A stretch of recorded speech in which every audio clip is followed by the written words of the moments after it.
nous avez réservé quoi, Alex? Alors, je viens vous parler de jeux qui ont été financés en financement participatif. Parce que j'étais déjà venu vous parler du fait que les auteurs avaient du mal à se rémunérer dans le circuit traditionnel de vente de jeux de société. Et c'est ce qui explique le boom du financement participatif ces dernières années. Ça veut dire, si on traduit, pour ceux qui ne connaissent pas forcément le financement participatif, que je suis allé sur un ordinateur, j'ai donné un petit peu d'argent. Grâce à ce petit peu d'argent, il y en a eu beaucoup, parce que beaucoup ont donné finalement. Oui. Et j'ai pu construire ce genre de jeu qu'on voit là. Certes, on peut fonctionner par un micro-don, mais c'est surtout du pré-achat. C'est-à-dire qu'on va carrément donner le prix du jeu et l'auteur va développer le jeu et s'engage à nous livrer le jeu une fois qu'il aura été fabriqué. C'est-à-dire que ça permet de construire des jeux sans avoir beaucoup de budget à la base pour investir dans la fabrication. Donc en clair, une souscription. Absolument. Voilà. J'ai envie de faire des grandes phrases. Hein. Plus la chemise est colorée, plus les phrases sont grandes. Alors, dites-moi, Alex, ce jeu qu'on voit là, c'est grâce à cette souscription? Absolument. Je viens vous parler d'auteurs qui sont bourguignons. Je n'ai pas trouvé de franc-comtois, mais c'est un appel, si vous êtes franc-comtois, porteur de projets ludiques, appelez la matinale de Bourgogne-Franche-Comté. Oui, alors je vais vous dire, est-ce que vous connaissez le Hit and Shot? Non, alors, pas encore. Le Hit and Shot, c'est un jeu d'extérieur pensé et fabriqué en Franche-Comté, figurez-vous. Histoire de tordre un petit peu le cou à quelques idées reçues, vous me disiez, il n'y en a pas en Franche-Comté. Alors certes, il n'y a pas de maison qui fabrique. J'en ai pas trouvé, il n'y a pas de maison qui fabrique, mais il y a des gens qui créent. Et allez, on va jouer ensemble, vous allez comprendre, et puis on revient tranquillement pour parler de ces jeux qui sont en souscription grâce à vos dons. Regardez. C'est une sorte de pétanque franc-comtoise. Ici, pas de cochonnet, mais un slide, pas de boules, mais des kicks. Voilà. Bon, on va compter les points. On va compter les points. Alors, ça c'est le mien. Toi, t'en as un. Et puis, ça, c'est à Pierrot. Donc, c'est lui qui a le point. Guy Meslot est outilleur depuis plus de 15 ans. Aujourd'hui, à son compte, il a créé son jeu avec 2 ingrédients, du savoir-faire et surtout des souvenirs d'enfance. Dans les années 90, les POG envahissent les cours de récré. Le but, c'est de retourner, de faire une pile de POG et d'essayer de les retourner avec ce palais. L'idée du retournement du jeu est venue du POG. Et c'est la principale caractéristique du jeu. Voilà. Je suis satisfait, bien sûr, parce que j'ai sorti quelque chose de mon esprit. En fait, c'est ça qui est important. J'ai sorti une idée en acier. Et un acier lui aussi 100% franc-comtois. Pour fabriquer son jeu, Guy se fournit en inox à quelques kilomètres, à Saint-Vite. Près de 300 jeux se sont vendus en 2 mois, 700 autres ont été fabriqués. Alors nous aussi, on a voulu essayer. Voilà vos palets. Ok, top. Expliquez-moi comment on joue. Alors en fait, c'est tout simple, ça se joue comme une pétanque. Ça c'est le slide, Oui. comme on dirait le cochonnet. Le but du jeu, c'est de le retourner pour marquer 3 points de plus sur la partie. On recommence. Plus personne de palais? Non. C'est terminé, donc on va compter les points. Donc là, votre palais le plus proche, c'est celui-là. Et puis après nous, c'est les autres joueurs. Voilà. Donc j'ai gagné. vous avez gagné. Voilà. Ceux qui sont tous Voilà, vous voyez? Le jeu se joue à 2, 3 ou 4 pour un kit compté entre 39 et 49 euros. Ça va venir, ça va venir. Un mélange entre les POG des années 90 et la pétanque. J'ai pas dit les POGs, parce qu'il y a Clémence qui est derrière moi. Elle aurait pensé musique, les POGs. non.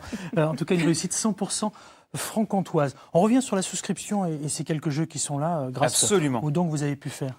Et absolument. Donc, on a effectivement, en Bourgogne-Franche-Comté, on a la boîte de jeux. J'étais déjà venu vous en parler parce que c'est une boîte, ils sont 3, presque 4. Mais c'est une grosse boîte qui a beaucoup d'avenir.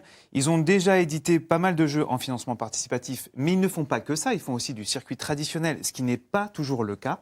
Donc ça permet aux gens, à la communauté, de rester en contact, d'aller voir leurs jeux dans les boutiques, d'être toujours en lien avec plein de personnes qui font le jeu en associatif. Qu'est-ce que c'est que ce jeu? Ça, en l'occurrence, c'est Clash of Rage. C'est un jeu de la boîte de jeu, c'est un jeu de figurines. Pourquoi un jeu de figurines? Parce que justement, c'est l'archétype du jeu qui coûte cher à développer. La figurine, ça coûte très cher à fabriquer. Et donc, du coup, le financement participatif, il permet ça. Il permet de faire des grosses boîtes avec plein de figurines que moi, j'adore parce que je suis Ouais, non, mais c'est sympa. Il faut des moules de folie parce que je ne sais pas si on voit bien le détail là, sur ces petites figurines, mais c'est là, en fait. Voilà. Et la boîte de jeu, ils ont ressorti encore un jeu en financement participatif qui a été un gros carton au mois de mai, c'est It's a Wonderful World, qui là n'est pas un jeu de figurines, mais un jeu de cartes, Oui, ça qui me va être un jeu... J'ai perdu, excusez-moi. Ça marche Je aussi. pensais que vous jouiez... Et qui va être un jeu de gestion dans une société, dans un monde futuriste. On a joué aux premières boîtes au Ludimania, c'est un vrai bonheur, ça donne super envie. La deuxième maison d'édition, c'est Albin Vière Studio Games, je suis jamais venu vous en parler. C'est une petite société beaunoise, Albin Vière, qui est un professeur de mathématiques dans le civil, qui édite des jeux. Alors là, ils sont un peu plus costauds, hein, on est sur des mécaniques un peu plus épaisses. C'est pas facile de jouer, mais en revanche, ça a fait énormément travailler le cerveau. Il a fait financer son dernier jeu clinique. Oui, non, ouais. allez-y, c'est parce que j'ai une question à poser au docteur Imatsfer, parce Oui. que vous avez parlé cerveau et... Absolument. Il a fait financer son dernier jeu clinique, qui est un jeu de gestion d'hôpital au mois de juin, qui a un gros succès. Et là, je viens vous parler de Peuple Détective, mais posez votre question. Super, oui, parce que ça nous intéresse tous. À la veille de la journée de lutte contre la maladie d'Alzheimer, on a le docteur Imatsfer qui est avec nous, pour ceux qui nous rejoignent, qui est gériatre et président de Reseda, c'est Réseau Démence Alzheimer. Faire travailler son cerveau, on l'avait vu dans le petit reportage au tout démarrage de l'émission, c'est par exemple faire des mots croisés, ça peut être aussi jouer, c'est important. Tout à fait. Tous les jeux qui Entretiennent, qui font entretiennent fonctionner. la mémoire, tout à fait, ouais. C'est important pour le cerveau, c'est C'est une important. gymnastique. Alors malheureusement, on ne peut pas éviter d'avoir la maladie, mais ça peut retarder l'apparition de la maladie. Merci pour ce petit Absolument. conseil On a des sympathique. jeux, il y a des jeux de langage, des jeux de sociabilisation qui sont justement mis en place souvent par les aidants et qui permettent d'aider les gens qui sont malades. Super, ça Pulp Détective. Okay, j'ai Pulp compris. Détective, bon, rien à voir. On est dans un jeu d'enquête où on est seul ou à deux. On va résoudre des enquêtes dans un monde polar, noir, Amérique des années 50. Très sympa, mais un petit peu plus difficile. La troisième et dernière maison d'édition que je voulais vous présenter, c'est Medfan Games. On en a déjà parlé parce qu'ils avaient des petits bonhommes tout peints. Je ne sais pas si vous vous rappelez, Pascal. Je n'ai pas de mémoire, moi. Voilà. Non. Il y avait un barbare qui me faisait Allez. beaucoup penser à vous. Et Medfan Games sort son deuxième jeu qui est très attendu par la communauté, qui n'est pas un jeu de figurines, qui s'appelle Forgotten Chambers, qui est en cours de participation de campagne de financement. J'invite tout le monde à aller voir sa page, il y a des illustrations superbes. La page Il est quoi? tout La page seul. Facebook? La page Facebook de Forgotten Chambers, de Medfan Games, qui est en financement participatif jusqu'à dimanche et qui est vraiment, qui dénote un gros travail.